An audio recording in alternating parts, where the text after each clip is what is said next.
Hello guys, so welcome back to the channel. So today's video we are going to talk about all the four stages of the breast cancer. Starting from the normal structure of the breast, I'm going to talk about all the invasive carcinoma concepts and how do they get to the metastatic concept. Everything I'm hoping to discuss throughout this video. So let's go and talk about all the four structures. So starting from the lobule and the duct, right?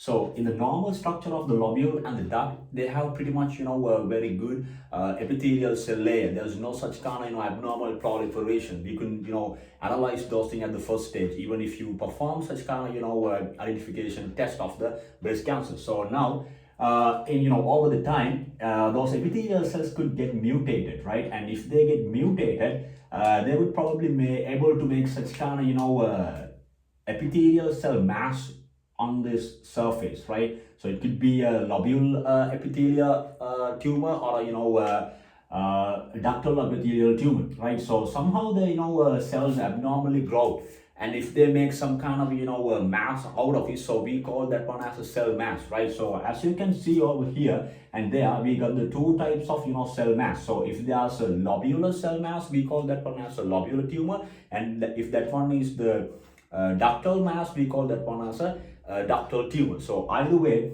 if you take the normal structure of the epithelial cell, so this is how it looks like. So we can see a red line over here, the red border line that actually running around those epithelial cells. So we call this one as a cell membrane. We call this one as a cell membrane, right?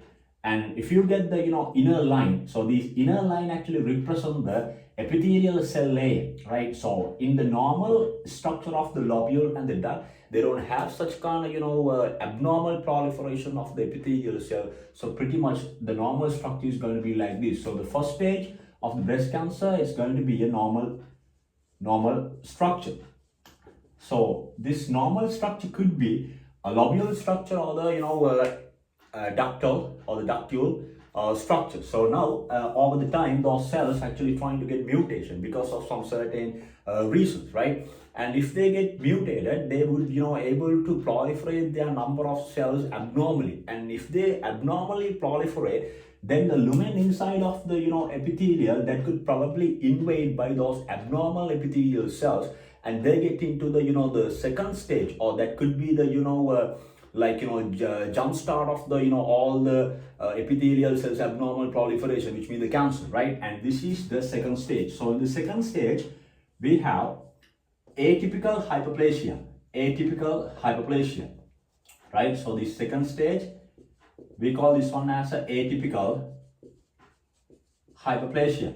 So what is the reason that we call this one as a atypical hyperplasia? Because the all the epithelial cells, they actually inside of the lobule and the duct, they're trying to grow over the time. The patient couldn't be able to see such kind of symptoms, right? There's no such kind of possible symptom that the doctors could identify.